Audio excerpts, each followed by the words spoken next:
Salam əziz şagirdlər. Bugünkü dərsimiz ənənəvi olaraq mövzu sınaq imtahanının izahına həsr olunur. Bu dəfə biz 34-cü sınağı izah edəcəyik inşallah. Başlayaq birinci sualdan.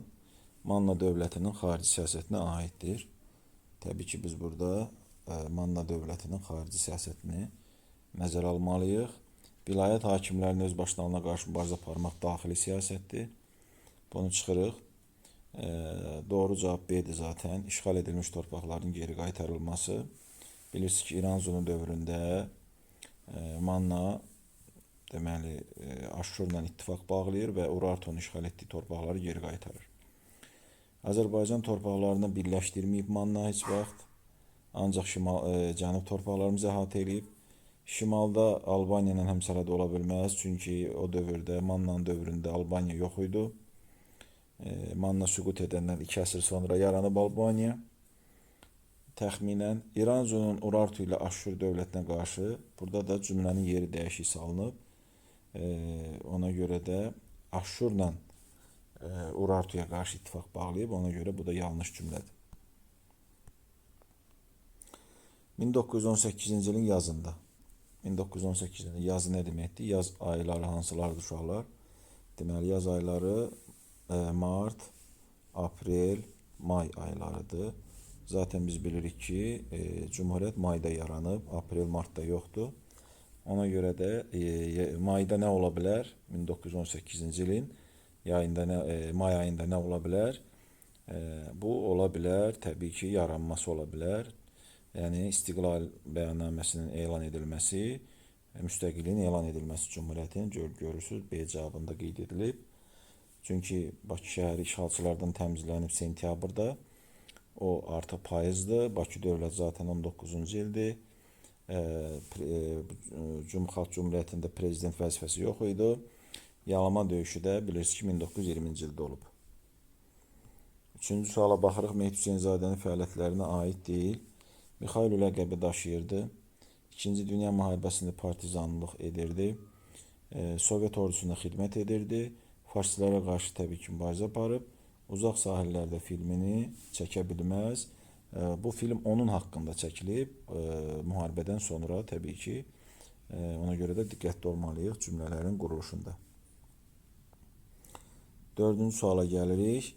Verilmiş dövlətlərdən heç birinə aid olmayanı tapmalıyıq. 3 qədim dövlətimiz. Hansı xarici hücumlara məruz qalıb? 3-ü də.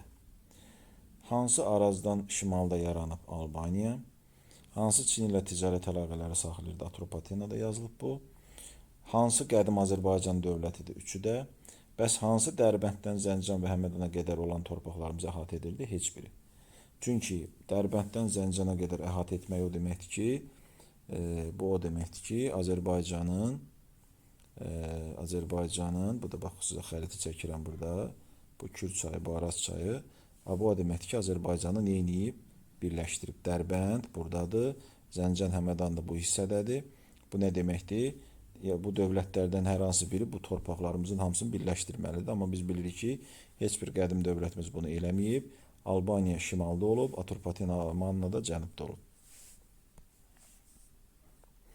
5-ci sual Şirvanşahlar dövlətinə aid deyil. Səlcuq dövlət tərəfinə tabe edilib. Səfəvi hakimlərin hücumuna məruz qalıb. Zaten Səfəvilər süquta uğradıb Şirvanşahları. Ağqoyunlu dövləti ilə həmsərhəd olub. 9-cu əsrdən özündən sonra yaranan və Səfəvilər daxil 16-cı əsrə qədər yaranan bütün dövlətlərimizdən Şirvanşahlar həmsərhəd olub, o cümlədən Ağqoyunlarla. Ərəb xilafətinin süquta uğradılması, təbii ki, bu yanlışdır, süquta uğrada bilməz. Ərəb xilafətinin zəifləməsi nəticəsində yaranıb Şirvanşahlar, Sacıoğlu dövlətindən asılı olması asıl olub. Davam eləyək 6-cı sualla. Uyğunluq gözlənilmişdir. Türk hökmdarları olan Arslanşah və Qızıl Arslan Sultan titulu ikisi də götürüb. Bu doğru cavabdır. Bəli, deməli, burada cavab A-dır. Digər cavablara baxaq. 10-cu əsrin sonunda Bərdəyə inkişaf etmiş şəhər ola bilməz. 10-cu əsrin ortalarında Slavyanlar, Ruslar tərəfindən tutulub və dağıdılmışdı. Orta əsrdə dəniz ticarətində mühüm olan Ərdəbil ola bilməz. Çünki Ərdəbil liman şəhəri deyil idi. Bizim liman şəhərlərimiz əsasən Dərbənd, Bakı və əlavə olaraq da Lənkəranı nəzərdə tutmaq olar. Ağqoyunlu dövlətinə birləşdirilmişdi Dərbənd, ola bilməz. Niyə? Çünki Ağqoyunlu dövləti Kürdən şimaldakı torpaqları, yəni Şirvanşahları özündən asılı hala salmayıb, dolayısıyla Dərbəndi də tuta bilməz. Muğan qurultayını çağırmışdı Nadir Şah Əfşar Xeyr, Nadir xan çağırmışdı və orada da şah seçilmişdi. Bu da yanlış ifadədir. 7-ci suala baxırıq. 17-ci əsrin ikinci yarısı Azərbaycan tarixinə aiddir. Təbrizin paytaxt şəhərlərdən biri olması.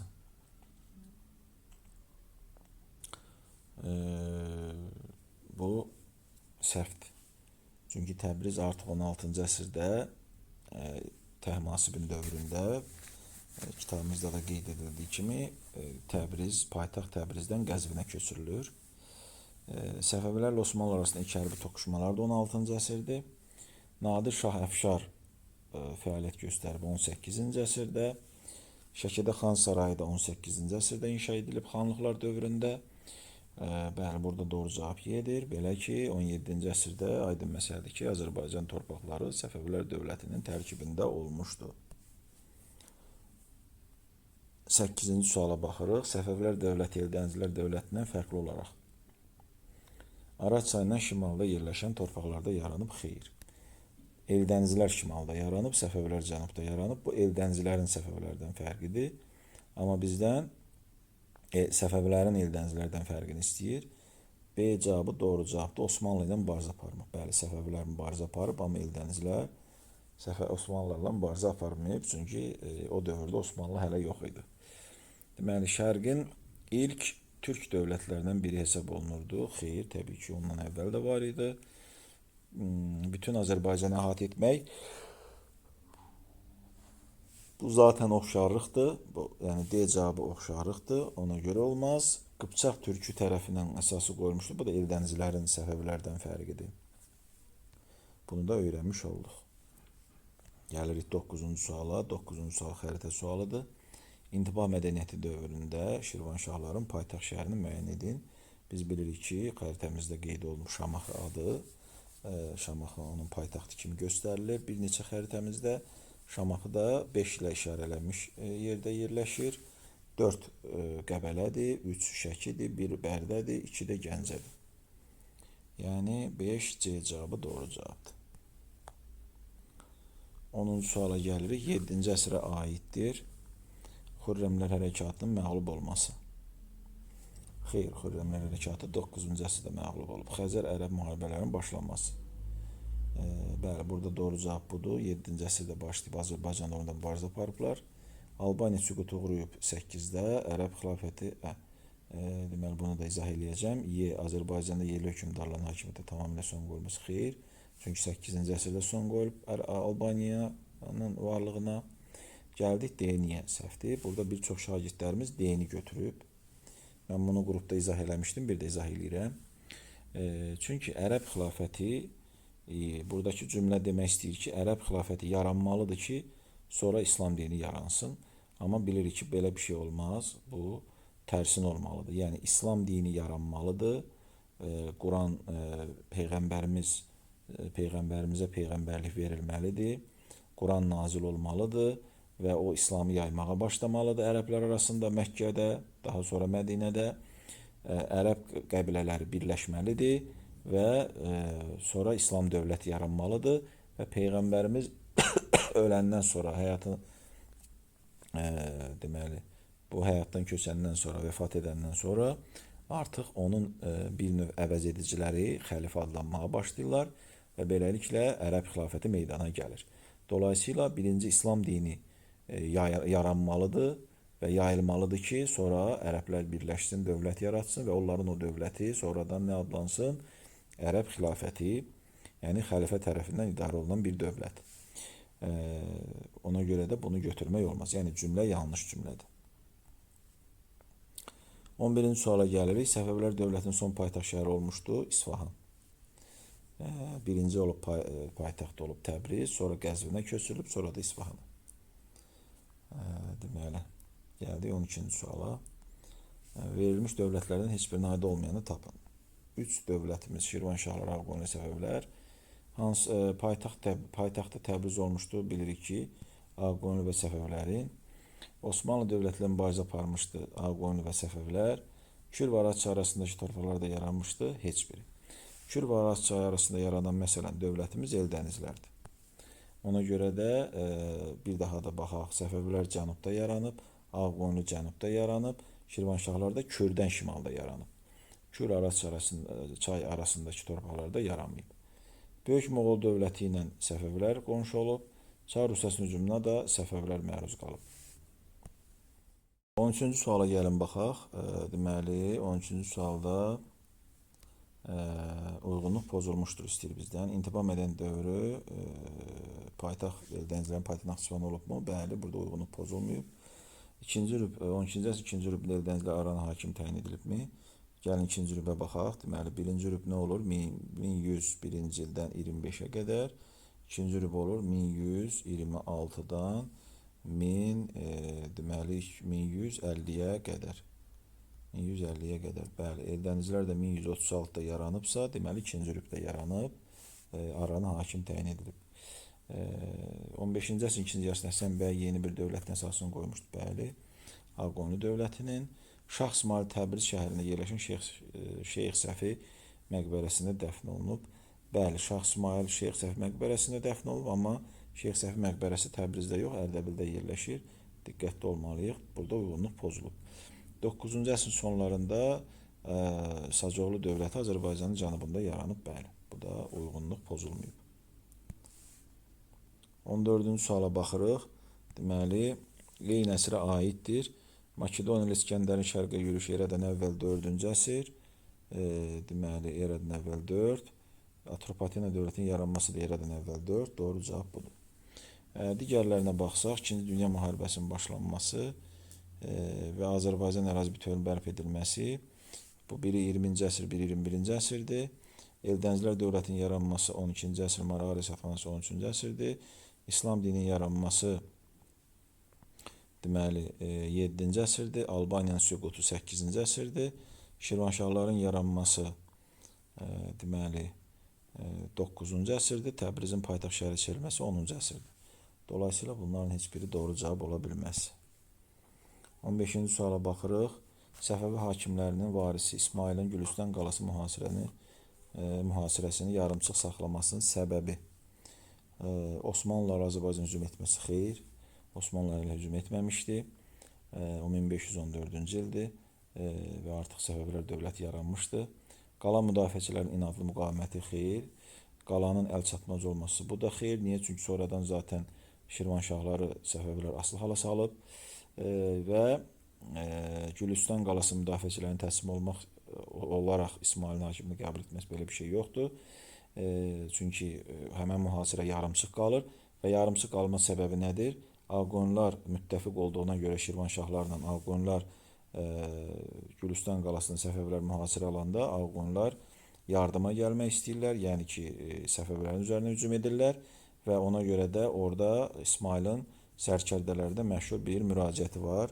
Sizə Gülüstan qalası lazımdır, yoxsa Azərbaycan, yəni ki, Təbrizi tutmaq istəyirsiniz, yoxsa Gülüstan qalasında qalıb burada vaxt itkisinə məruz qalmaq istəyirsiniz, bir mənası verir. Dolayısıyla onlar Ağqoyunluların üzərinə hücum etməyi, əks hücum etməyə üstünlük verirlər və mühasirə dayandırılır orada. Ona görə doğru cavab Y-dir. 16-cı sual. İstiqlal bəyannaməsinə aid deyil. Azərbaycan Milli Hökumətinin qurulmasını bəyan edirdi. Bəli. Müsavat təşkilatı tərəfindən qəbul edilmişdir. Xeyr, səhvdir. Cavabın biri budur. Bakı şəhərində elan edilmişdi. Xeyr, Tiflisdə elan edilmişdi. Bolşeviklər tərəfindən qəbul edilib. Qətiyyən olmaz. Çünki milli qüvvələr tərəfindən qəbul edilib. Deməli 2-3-5 B cavabı doğru cavabdır. 17-ci suala gəlir, uyğunluq pozulmuşdu. Osmanlı Türk qoşunun köməyi ilə Daşnak Bolşevik işğalçılardan təmizləndi Bakı şəhəri. Bəli, burada doğru cümlədir bu. 1918-ci ildə Azərbaycan Xalq Cümhuriyyəti yarandığı elan edilmişdi Şimali Azərbaycanda. Bəli, bu yanlışdır. Niyə? Çünki Şimali Azərbaycan yox, Tiflisdə elan edilib. Dolayısıyla bu Gürcüstandır. Ona görə burada pozulub. Digər cümlələr təbii ki doğrudur. Bunlarda heç bir problem yoxdur. 18-ci suala gəlirik. Dərbəndi tabe edən xanlığımızın ərazisi müəyyən edilir. Bilirik ki, Dərbəndi tabe edən Quba xanlığıdır. Dərbənd zaten bu hissə Dərbənddir. Onu tabe edən Quba olub. Qubada 3 rəqəmi ilə işarələnmiş xanlığımızdır. Baxın, onu da işarələdim. Bax, bu Qubadır, 3 ilə olan. 2 kimsə götürübsə, səhv götürüb. Çünki 2 Şəkidir, 1 Qarabağdır, 4 İrəvandır, 5 də Urmiya xanlığıdır.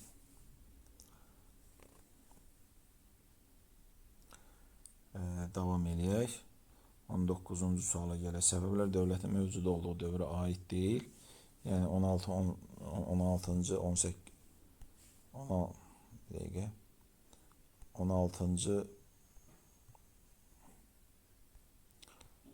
18-ci əsrlər aid olmasın.